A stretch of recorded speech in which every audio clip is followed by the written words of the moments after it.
순간 닫혀 있는데 본인이 열려고 하니까 잠깐만 좀. 아니 그게 아니라 그렇게 아니어야지. 자,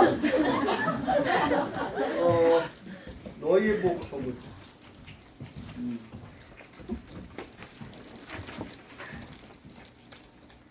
지금 내가 다른 반은 이거 다 이번에 점검하려고 하거든요. 요거 했는지 안 한 사람이 중간에 좀 있는 것 같아서 여러분 반은 안 하겠습니다. 굳이 생각해보니까 안 해도 되겠다. 이 조합으로는 마지막 수업이죠? 그죠? 이 조합으로는 마지막이고 이제 다른 조합으로 다음 주부터 보게 되겠지. 뭐 흥미롭군요. 이거 재편성이 되면 또 새로운 느낌이 나겠죠. 뭔가 수험 생활은 너무 지겹기 때문에 일정 기간을 넘어가면 누구나 지겨움을 느끼니까 변화가 생기는 건 항상 좋은 일인 것 같아요. 적어도 수험 생활 하는 입장에서. 어떻게 결과가 생기든 꼭 좋은 결과를 내길 바라고. 자, 시작합니다. 첫 단락은, 다단락은 굉장히 쉬워서 빠르게 할 거고요. 나단락은 약간 시간을 쓸 겁니다. 그리고 나는 여러분들 중에 이 지문에 딸린 문제들을 틀린 사람이 많지 않다는 걸 잘 알고 있어요. 그래서 내가 핏대 세워 설명해봤자 너 다 아는 얘기를 떠들고 있나? 라고 생각할 것이기 때문에 나는 여러분들이 모르는 얘기를 좀 해보려고. 과연 모르는 얘기일지는 뭐 이제 판단하면 되겠죠. 시작해봅니다. 화제는 이거죠.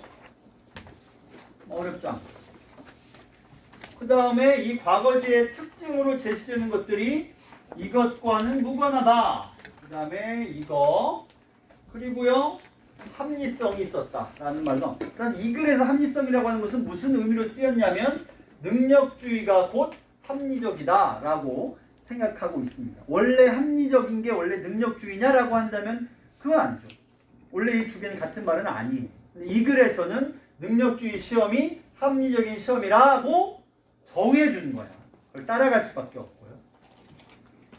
그 다음에 같은 말을 또 어디서 반복하냐면 신분이나 추천보다 시험 성적이 중요해졌다.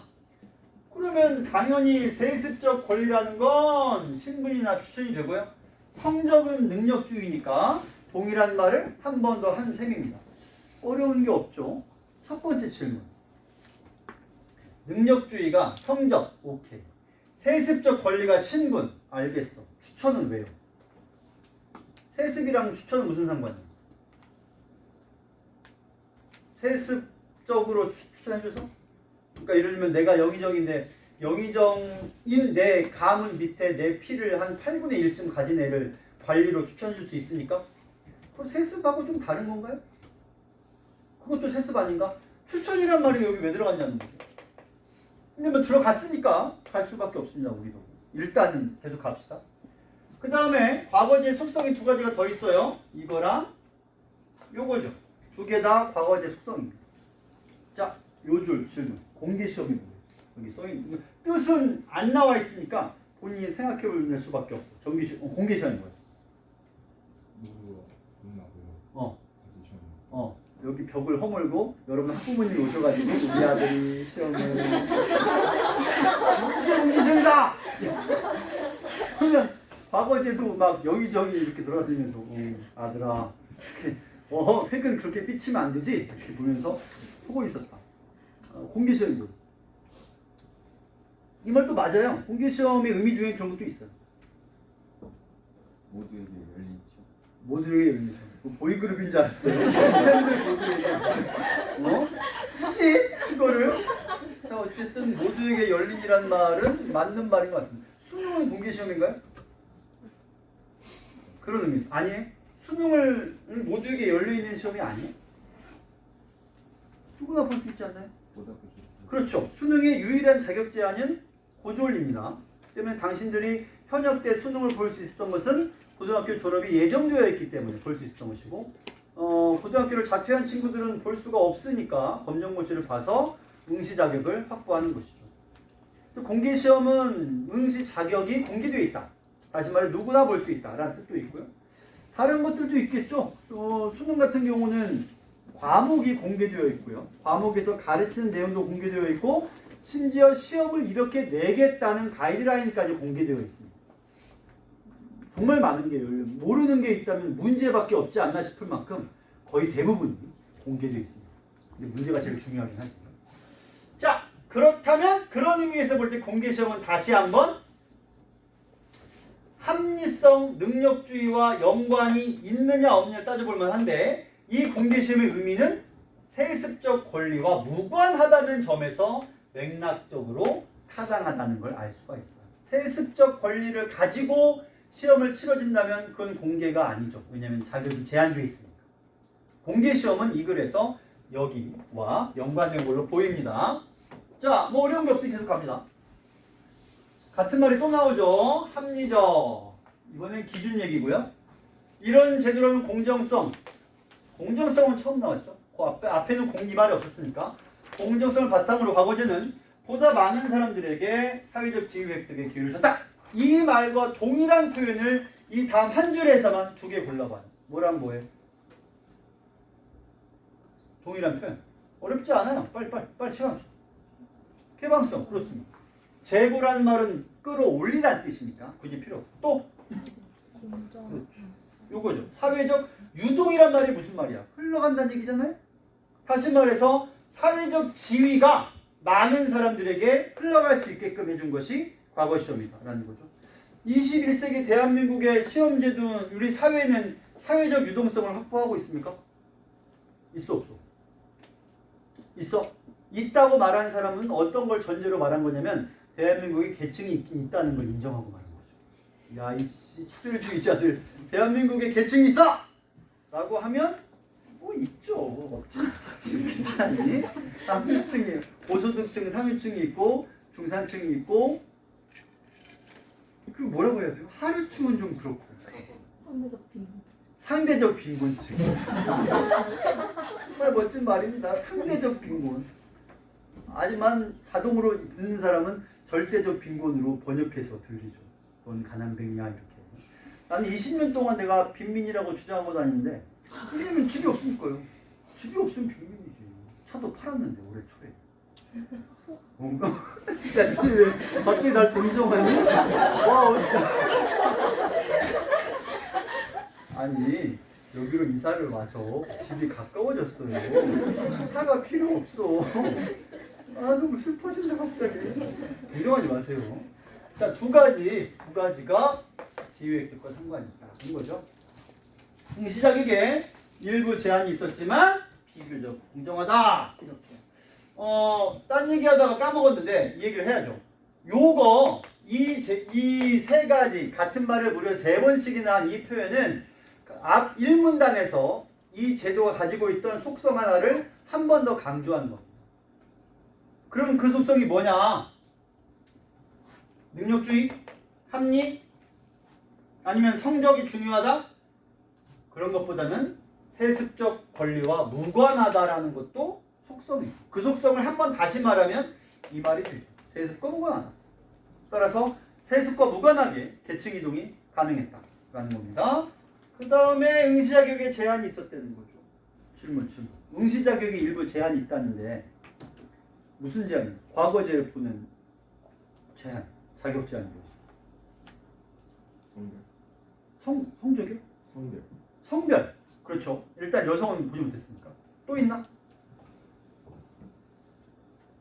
백정 돌수에는 과거를 볼 수 있어 없어? 없죠. 어떤 신분만 볼 수 있어요? 사대부. 그럼 일부 제한이라고 하면 일부는 몇 퍼센트를 말하는 거예요? 많아봤자 10% 아니겠어요? 90%는 못 봤단 말이에요. 근데 그거를 이렇게 표현했죠. 좀 이상해. 어쨌든 비교적 공정했다.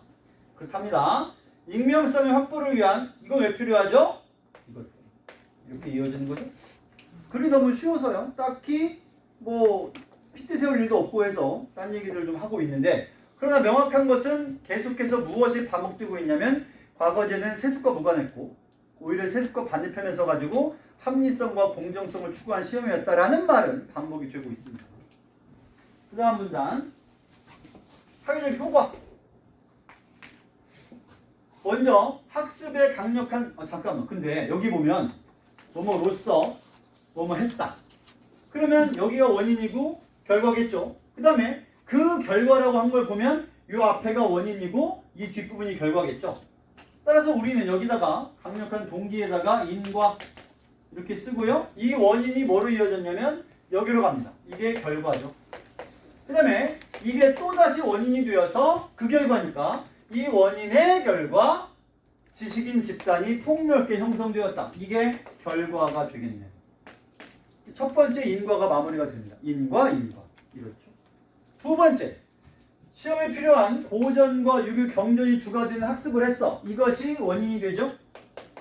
두 번째요. 그 다음에 두 번째 원인이 어디로 가냐면 도덕적 가치 기준이나 방법에 의한 공유가 이루어졌다. 결과예요. 모든 4대 부층이 똑같은 책으로 충성이 중요하다, 효도가 중요하다, 인의 예지는 사람의 도리이다 라는 걸 모두가 배우고 있으니까 가치 기준이 광범위하게 공유되었다라는.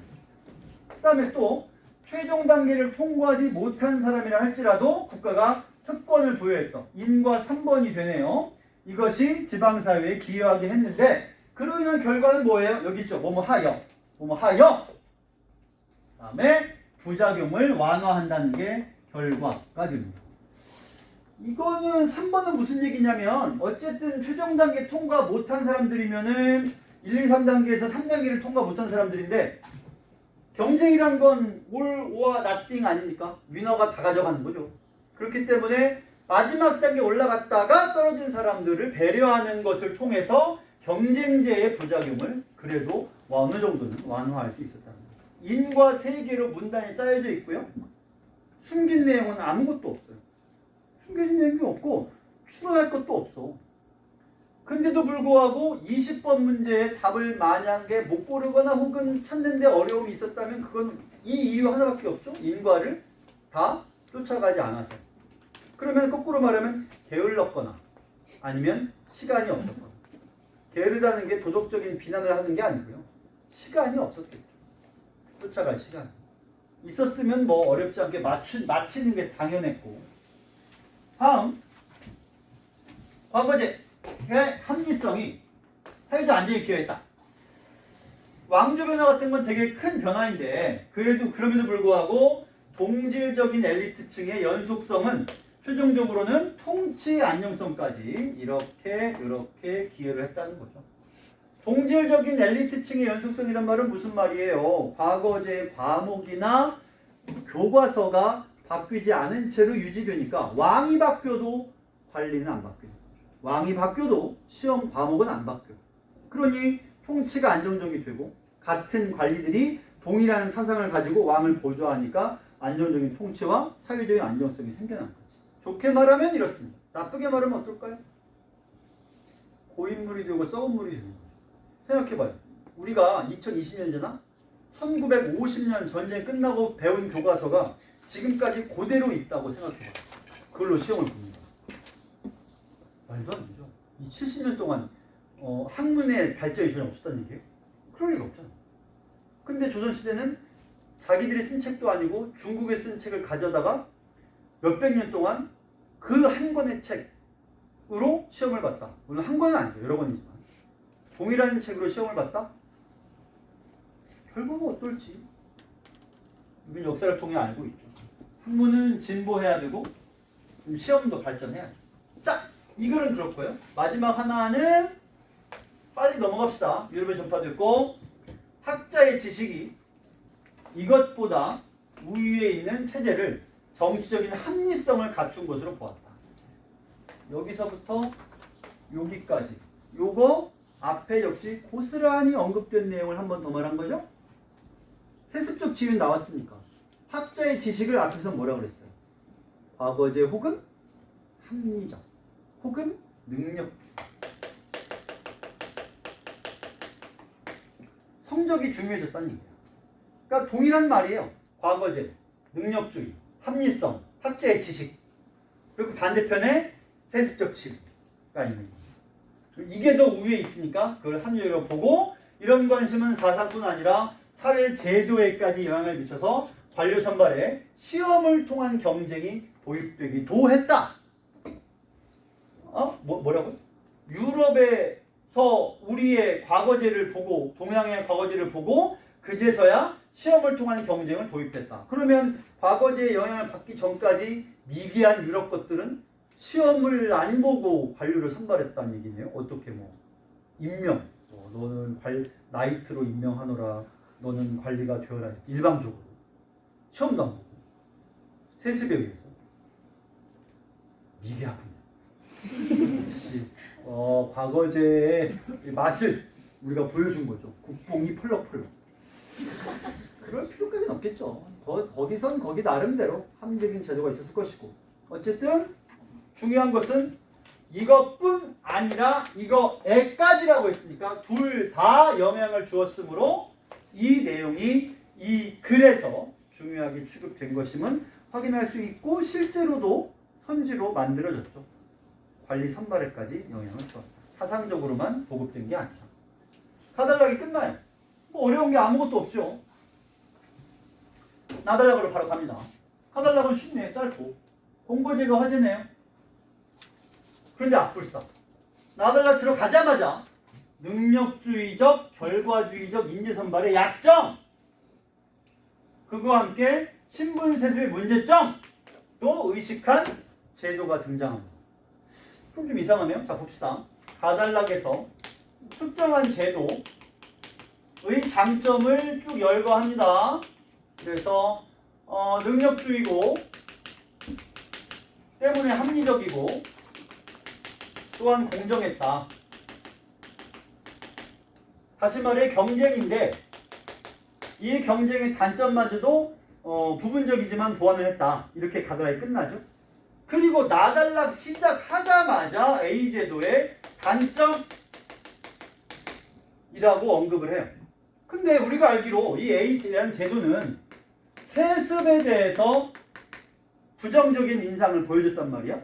근데 그 A제도를 공격하려면 그럼 세습이 사실은 좋은 거였다! 라고 하려는 거냐? 그것도 아니네요. 세습 또한 문제점이 있다는 거죠. 따라서 결국 단점 더하기 세습의 문제점도 마찬가지. 그럼 이거 모두를 극복하려는 제도가 본거제라고 글이 진행이 되는 거네요. 그럼 문제점이 나오겠죠, 이제. 학자가 3명, 유씨, 고씨, 황씨 3명이. 자, 중국으로 넘어가네요. 17세기 세습과 같은 봉건적 요소를 부분적으로 재도입하려는 개혁론. 스톱. 여기 잠깐. 세습과 같은 봉건적 요소.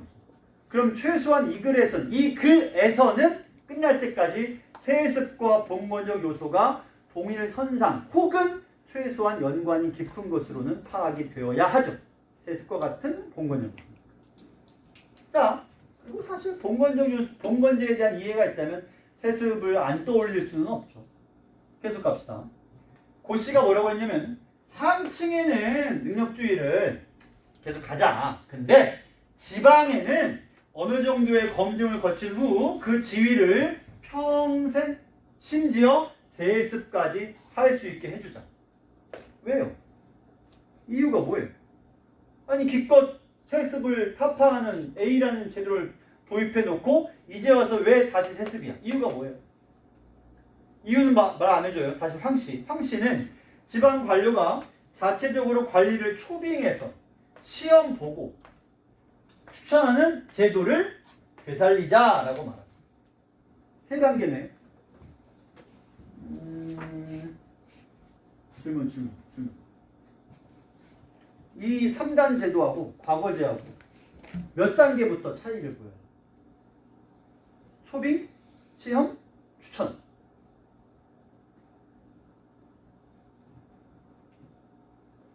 심지어 안 써있어. 초빙도 다. 그러니까 이런 거죠. 여러분들이 강원도에 가서 5급 공무원이 되고 싶다고 하자. 그러면 여기 따르자면 어떤 절차가 거쳐지는 거예요? 강원도지사가 일단 초빙을 해. 좀 와서 시험 좀 보시죠. 고대영 씨 시험 좀 보세요. 그래서 가면 이제 시험을 봐. 시험 본 사람 중에 결과를 보고 추천해서 5급 공무원을 시켜준다. 그러면 우리는 몇 단계부터 막히느냐? 1단계죠. 강원도지사 최문순 씨는 내가 이름을 알지만 최문순 씨는 내 이름과 내 연락처를 모르니까. 몰라요? 알아요? 모르잖아요. 근데 문제는 수능 평가원장 이름 알아요? 몰라요? 평가원장은 당신 이름 알아요? 몰라요? 당연히 모르겠지. 하지만 당신 수능 시험 보는데 아무 문제가 없죠. 왜? 수능 무슨 시험입니까? 1문단 가달라. 이제 보고 있어. 공개 시험이니까. 평가원장이 내 이름을 알든 모르든 내가 나다. 그리고 나는 수능 볼 거야. 라고 하면 해야죠. 고졸만 증명하면 돼요. 하지만 이 경우는 애초에 응시 자격에서 제한을 두니까 공개 시험의 반대편에. 다시 말하면 아까 1문단에서 우리가 세습이랑 뭐가 엮여 있다 그랬죠? 슬쩍 붙어 있는 게 세습이나 추천. 여기에 바로 추천과 연관된 내용이 나옵니다. 따라서 추천은 세습과 연관, 이 글에서는 연관된 채로 계속 언급이 되고 있죠. 자, 이런 걸 왜 얘기하냐고. 이유가 뭔데요? 그 다음, 이러한 개혁론은 갑작스럽게 등장한 것이 아니었다. 수백 년 동안 박원희를 그러니까 왜? 뭐 때문에? 시험 방식에 부작용이 있어. 이제 나오네요. 치열한 경쟁. 자, 첫 번째 부작용은 학문에 대한 깊이 있는 학습이 아니라 합격만 목적으로 하는 형식적 학습을 하게 만들었고, 그러면 이것이 원인 1번, 결과가 이거네요. 형식적 학습. 근데 하게 만들어서가 아니라 만들었고니까 또 다른 이유가 나오겠죠. 또 다른 이유는 뭐냐면 수험사를 매달리면서 재능을 낭비하는 현상. 이것도 결과죠. 그러니까 원인 하나의 결과가 단계 2. 직렬이 아니죠. 병렬입니다. 두 결과 모두 경쟁 때문이에요. 또한 학습 능력 이외의 인성이나 실무 능력을 평가할 수 없어. 그런 이유로 시험의 익명성에 대한 회의도 있었다. 그런데 여기는 뭐뭐 할 수 없다는 이유로 뭐 한 거니까 이쪽이 원인이고 이쪽이 결과죠. 그럼 이게 결과겠지? 써볼게요. 단점. 그래서 먼저 단점으로 지적된 게 뭐냐면 치열한 경쟁. 이 경쟁이 낳은 결과는 형식적 학습. 그 다음에 재능 낭비. 우리나라 같은 경우에도 고시가 지금은 사법고시 폐지됐지만 40살, 50살까지도 고시에만 매달리는 고시 낭인이라는 말도 생겼었고요. 말 그대로 재능 낭비죠. 서울대 법대 나와가지고 50 먹도록 집안에 돈만 빨아먹으면서 고시 공부를 했다. 아무것도 이룬 게 없다. 많은 사람들에게 좌절감을 안겨줬었죠. 그 다음에 두 번째 좀 이상합니다. 인성이나 실무 능력. 이것들을 검증하는 게 안 돼. 따라서 익명성에 대한 회의가 생겨났다는 거예요. 여기는 지문에 안 써 있거든. 이게 여기 뭐 들어가요? 지문에 의지하지 마시고 그냥 요대로만 생각한다면 여기 뭐가 들어가요? 어려워요? 이렇게 생각하면 아주 너무 단순해. 어떤 제도가 있어. 특정한 제도가 있단 말이야. 근데 그 제도가 무슨 부작용을 낳았어. 그러면 사람들은 그 뒤에 무엇의 회의를 느낀다. 그럼 여기는 뭐가 들어가겠어요? 이거죠. 어떤 제도가 부작용 나왔어. 그럼 그 제도를 비난하지. 이 제도에 문제가 있다. 그러면 여기서도 이러한 부작용을 얘기한 다음에 이 부작용 때문에 여기에 회의를 느꼈대. 그럼 이 부작용이 뭐 때문이란 얘기야? 이거 때문이란 얘기겠지. 그러면 이 두 개가 뭐에서 나온 거예요? 여기서 얘기했잖아. 이 제도는 경쟁이다. 이 제도는 익명성을 기반으로 하고 있다. 그러니까 가달락의 내용을 나달락에서 비난하고 공격하고 단점이 있다고 하려니까 그 단점들을 가달락에서 말한 두 가지를 언급한 다음에 그 두 가지의 부작용을 이렇게 얘기해 준 거죠. 이렇게 썼으면 편했을 텐데 그렇게 안 쓰고 이렇게 거꾸로 말해서 이것이 익명성 때문임을 짐작하고 추론하게 한 겁니다. 추론이라고 하기도 민망할 만큼 쉽긴 하지만 어쨌든 저런 식으로 만들어진 건 사실이고 이 글 이하 쉽지만 또 다른 글이 나왔을 때에는 이런 식의 인과로 이어진다는 걸 여러분들이 뽑아낼 수 있어요. 자, 다 달라. 그 단점 그리고 그로 인한 부정적인 영향까지 왔어요. 16번 문제 답이 1번이라는 걸 우리가 너무 답이죠. 1번. 자, 그 다음 계속 갑니다. 아직 안 끝났어요. 또 있어. 과거제 부작용이 심해지니까 이제는 과거 임용된 관리들의 활동도 싫어. 과거제가 싫으니까 과거제로 뽑힌 사람도 싫어. 그 사람들의 활동도 싫어. 능력주의는 관리 업무 평가도 능력주의로 이루어졌는데요. 그러다 보니까 세습적이지 않으면서 몇 년 임기마다 다른 지역으로 이동해야 돼요. 이게 그들의 업무 평가 방법이었어. 따라서 이들은 승진을 하려면 빨리 성과를 내야 되고요.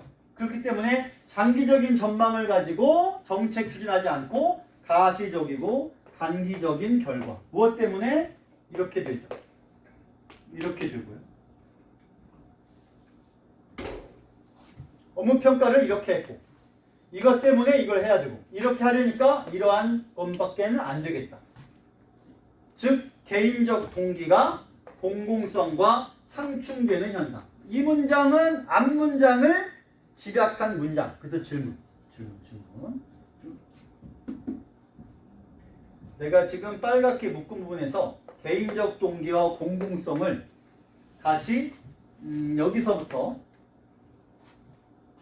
여기까지 괄호에서 개인적 동기에 해당하는 표현을 찾아봐요.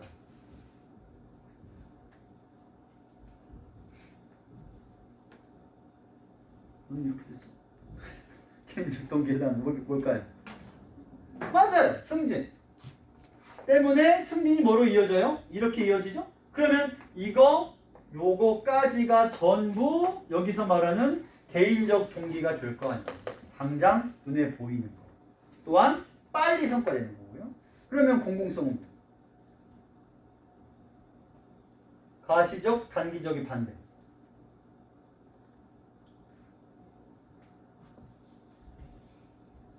승진은 자꾸 이렇게 빨리 시간 걸려. 빨리 찾아야지. 장기적이죠. 가시적이 단기적이죠. 장기적. 그래서 나는 개인적으로는 빨리 성과 내서 승진해야 되겠는데 그러다 보니까 장기적인 전망이 아니라 단기적인. 그러면 장기적인 전망인 공공성을 이룰 수가 없게 되는 거예요. 빨리 성과 내야 되니까.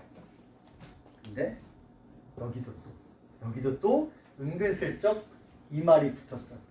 자, 이거 빼고 생각해봐. 요 말을 다 빼. 그냥 여기서부터 생각해보면 논리전개에 아무런 문제가 없어요. 저거 되게 불필요한 문제. 불필요한 부분이야. 세습적이지 않단 말이 왜 필요해요? 지금 그게 필요한 게 아니라 관리들의 업무 평가가 어떻게 이루어진다는 얘기야. 근데 이 얘기를 왜 했어? 저거 되게 필요 없어요. 왜 집어넣었을까요? 저 말을. 자, 더 가볼 겁니다. 그 다음 얘기예요. 공동체 의식의 약화. 이건 또 무슨 말이에요? 역시 과거제의 부정적 결과인데 과거제 출신의 관리들이 공동체에 대한 소속감이 낮고요. 출세 지향적이다 보니까 세습 엘리트나 지역 정보 관리에 비해서 공동체에 대한 충성심이 약하다. 이렇게 나옵니다.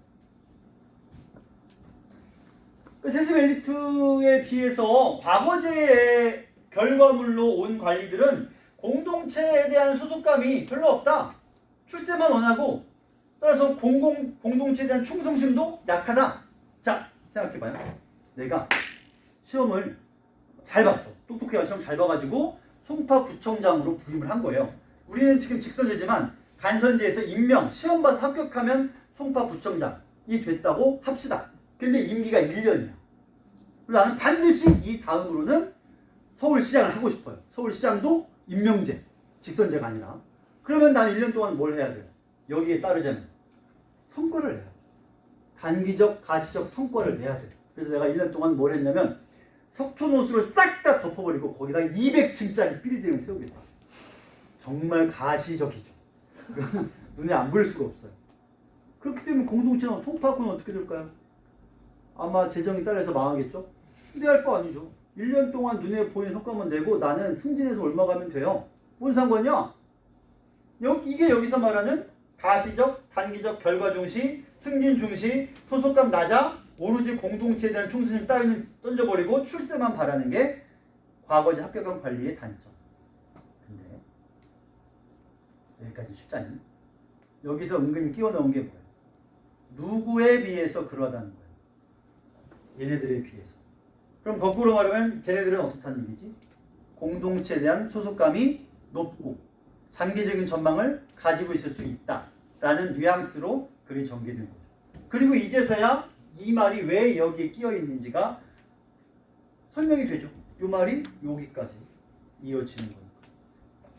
그러니까 이런 거죠. 송파구청장을 5대째 역임해온 집안이 있다고 칩시다. 그러니까 아버지의 엄마의 아버지의 엄마가 송파구청장. 그리고 그 집안에 아들과 딸이 있어. 그럼 그 집안은 설 추석 때 만나게 되면 무슨 얘기 하겠어요? 석촌호수에 쓰레기가 많다. 올림픽 공원이 요새 정비가 안 되고 있다. 이거 문제가 있다. 아니 집안이 그러니까요.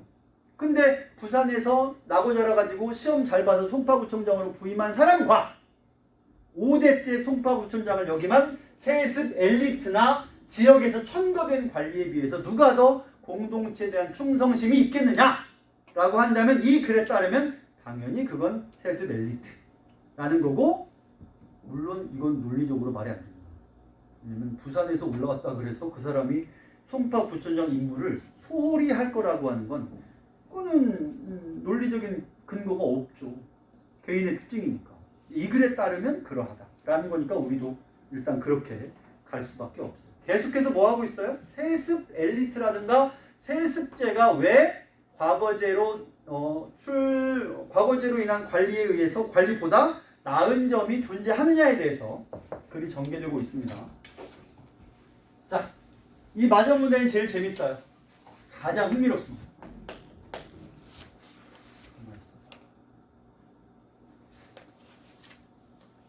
누구한테 물어봐요? 누구한테 물어봐요? 내 이름 몇 개를 외우고 있는데. 아니야, 여러분들 이름이란 말하는 게 아니라. 재영아, 네가 해봐라. 어렵겠지만 해봐라. 자, 과거제가 있었던 시기 내내 과거제 이전에 대한 향수, 좋은 냄새가 아니고요. 그리워하는 것이죠. 이게 뭘 가리켜요? 그렇죠. 과거제라는 건 정치체제는 아니에요. 시험제도죠. 그럼 과거제 이전에는 무슨 시험으로 관리를 선발했는가? 시험용어 나발이고 세습, 관직을 물려주었죠. 때문에 이거는 과거제 이전이란 말로 바꿔놨지만 세습을 뜻합니다. 이게 좀 어이가 없지 않으면 세습이라고 하지. 뭘 또 말을 바꿨는가? 그 다음에 여기는 어려워서 마지막에 얘기할게요. 빼고 읽읍시다. 존재했던 것은 사적, 정서적 관계에서 볼 수 있는 이거와 이것을 과거제로는 확보하기가 어렵다. 그러면 이걸 확보하려면 이런 관계가 필요해. 이 관계는 이 글에 따르면 무슨 제도겠어요? 이것도 세습이. 야, 세습만큼 사적인 제도가 어딨냐? 그야말로 사적이고 개인적이고 가문의 특징이죠. 핏줄로 내려주는 거니까. 그 다음에 봉건적 요소. 제영스, 아까 봉건은 이 글에서 뭐랑 동일선상이 있다고 그랬지? 이것도 세습이죠. 이거 무슨 볼드모트에? 그 이름을 말해서는 안 돼? 다 세습이야 그냥. 뭘 그렇게 꼬고 있어. 세습을 도입하여 과거제를 보완하자는 주장은 단순히 복고가 아니었다. 합리적인 제도가 가져오는 역설적 상황을 역사적 경험과 주어진 사상적 자원을 활용하여 보완하고자 하는 시도였다. 우리가 이런 걸 보고 이렇게 표현합니다. 참 말 번드르르하게 한다. 이렇게 노골적으로 바꿔봅시다. 먼저 합리적 제도는 뭘 가리켜요? 과거제죠. 역설적 상황이란 과거제의 부작용을 말하겠죠. 또한 동시에 뭐이기도 하냐면 여기 나와 있는 여기 개인적 동기가 공공성과 상충된다라는 말이 곧 여기에 맞는 역설적 상황. 그런 다음에 그것을 역사적 경험과 주어진 사상적 차원을 활용하여 번들을 하게 바꾸는 것뿐입니다. 세습이죠.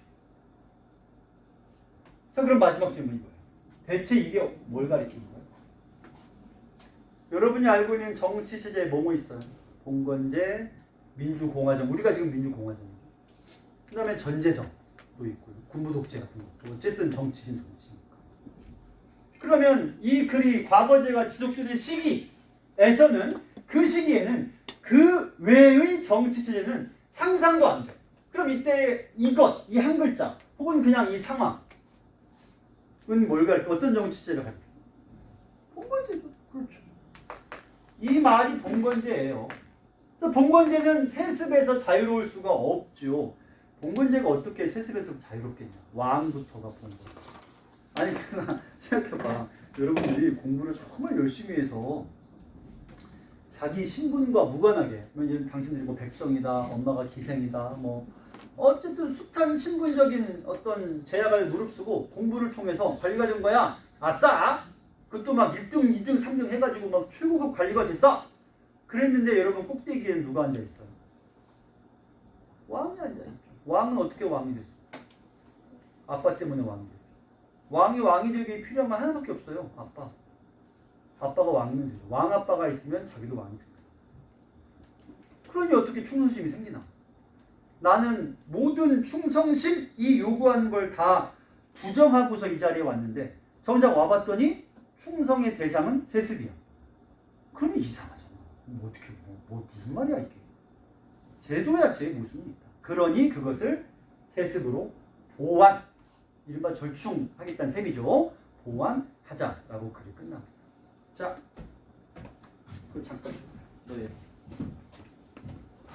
이 글이 내가 이 쉬운 글을 여러분들 거의 다 마친, 문제 틀린 거 거의 없으니까 이걸 왜 이렇게 핏대 세워서 분석하면서 열을 올리고 있는가? 글씨 안 보여도 좋으니까 그냥 보세요. 문단이, 이 글이, 이 유형이, 이 지문 구성 유형이 새롭죠. 물론 나한테는 안 새로운데 왜냐면 꽤 오래전에 이런 게 있었어요. 근데 정말 오랜만에 이런 문단 구성이 생긴 거예요. 그런데 문단 구성이 어떤가 하면 먼저 가달락의 특정 화제가 나와. 그 화제를 여러모로 속성을 제시하는데 한결같이 긍정적이거나 좋은 영향만을 나열을 한 거야. 그리고 나달라 가자마자 바로 그 점에서 부작용이 있다는 걸 사이드 이펙트를 얘기를 해줘요. 그러니까 무슨 말이냐면 어떤 화제의 긍정 부정이 아니라 어떤 화제가 내세운 긍정적 작용이기 때문에 그 이면에 부작용이 존재하는 거예요. 동전의 이면 같은 거죠. 따라서 어떤 긍정적 작용 뒤에 바로 부작용이 있으니까 그런 그 부작용을 완화하기 위해서는 그 제도가 최초에 부정하고 출발했던 그 제도의 일부를 다시 보완하면 그 부작용을 완화할 수 있다라는 걸로 글이 끝납니다. 이런 식의 논지 구성은 지극히까지는 아니지만 어쨌든 새롭긴 새롭죠. 그리고 그걸 가지고 문제들이 출제되니까 이건 맛을 보여준 것이고 9월에도 만약에 이와 같은 지문 구성이 나오고 화제가 또 똑같이 동일한 화제의 긍정적인 면과 그 긍정적인 면을 수행하는 와중에 생긴 부정적인 면을 언급하고 있다면 그건 뭐 100% 수능에도 나온다 봐야지. 6월, 9월로 수능의 난이도를 예상하는 건 멍청한 짓입니다. 하지만 6월, 9월로 수능의 경향은 예상해 볼 수가 있죠. 흐름은 알 수 있다. 그러니까 새로운 지문 유형을 우리가 좀 자세하게 봤고요. 문제도 볼 텐데요. 문제는 뭐 단순하죠. 16번 안 풀 거고 풀었으니까 17번은 40일치 문제에 불과했죠. 그래서 여기 초빙이란 말은 가달락에 아예 나오지도 않고 더구나 과거제와는 반대쪽이 있으니까 4번을 답으로 고를 수 있고 그 다음에 18번으로 바로 갑시다. 자, 가가 뭐냐면 세습으로 보완 이렇게 돼. 그러면 여기 책만 봐. 여기 다 있잖아. 더구나 문제 틀리지도 않았잖아. 그냥 보세요. 근데 발문은 뭐라고 써있냐면 이 제안이 등장하게 된 배경을 추론하라 그럼 이 제한이 왜 등장했는가? 세습으로 보완하지 않은 제한은 왜 등장했는가? 그거야 A제도의 장점이 이면에 숨어있는 단점 때문, 즉 부작용이죠. 애초에 발문부터가 바로 이 제도의 장점의 이면을 보여주는 거예요. 그러면 이거 해서 이렇게 됐다. 부작용. 그 다음에 여기 공동체 의식이 높지 않았다. 부작용. 그 다음에 근시안적인 결과, 단기적이고 가시적인 거. 근시안이란 말은 지문에 안 나왔지만 모르면 안 되겠지. 그 다음 5번에 능력주의로 인해 가시적인 성과만을 내려는 거 마찬가지. 부작용. 근데 이번 선지는 어때요? 등용된 과거제 관리들인데 본관적 요소, 다시 말해 세습 혹은 충성심, 소속감, 그것에 대한 지향이라 여기서 벌써 글러먹었죠. 그들은 이걸 지향한 적이 없으니까요. 공공성과 상충이란 말 자체는 맞는 말이지만 지향한 적이 없죠. 이 문제는 지문 속에 나와 있는 장단점을 쫓아가면 되는 문제. 그 다음 19번 기억과 니은을 이해했다. 여기 보세요. 이것 때문에 아까 이 얘기를 한 거예요. 익명성. 그래서 이것이 익명성 때문에 생긴 부정적인 면. 하지만 긍정적인 면은 이거죠. 공정하다. 그럼 공정하면 무슨 일이 생겨? 이렇게 할 수가 있죠. 공정하다. 그러나 이 됨됨이. 야, 됨됨이가 인성이죠. 설마 그걸 모르지는 않았겠지. 나머지는 안 볼 거고요. 20번. 말했듯이 이 문제는 그냥 아까도 얘기했지만 게으르다는 말은 좀 나쁜 말이니까 그냥 지문으로 돌아가기를 게을리했거나 아니면 시간이 부족했거나 아니면 틀릴 일이 없어요. 전부 원인 결과 원인 결과 원인 결과로만 선지가 만들어져 있어요. 다. 싹 다. 그러면 5번 선지에 교육에 대한 동기가 강화되었다. 이것이 원인. 그 결과는 뭐였죠? 학습을 열심히 했다. 교육이 더 많이 이루어졌다는 거였는데 여기서 뭐라고 하냐면 실무 능력 평가를 말하고 있어요. 실무 능력 평가는 아까 뭐와 상관이 있었죠? 익명성으로 인해서 검증할 수 없게 된 점이 실무 능력 평가가 불가능한 점이었잖아요. 상관이 없는 내용을 말하고 있죠. 나머지 인과니까 역시 별로 그렇게 확인해 볼 필요 없을 것 같아요. 돌아가서 확인만 하면 되니까.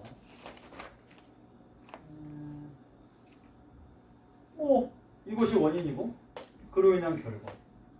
그 다음에 이것이 원인이고 그로 인한 결과. 그냥 인과잖아. 우리 오랜만에 얘기하고 있지? 연초에는 많이 얘기했지만 출제 원리 중에 인과라든가 단계, 변수, 재정의, 말바꾸기 이런 것들은 비문학을 공부하는 데 있어서는 그냥 더 이상 말하기 민망할 만큼의 중요도를 가지고 있는 거니까 이런 시험을 한 번씩 치를 때마다 다시 한번 뼈에 새기게 되는 거죠. 이게 정말 중요하다는 걸 다시 알게 되는 거죠. 그렇죠? 어휘 문제야 뭐 필요 없겠죠. 자, 이렇게 해서 이 지문을 끝내고요. 요 다음 지문 들어가기 시간이 부족하니까 문법을 되는 대로 1분밖에 안 남았네. 좀 꺼주세요.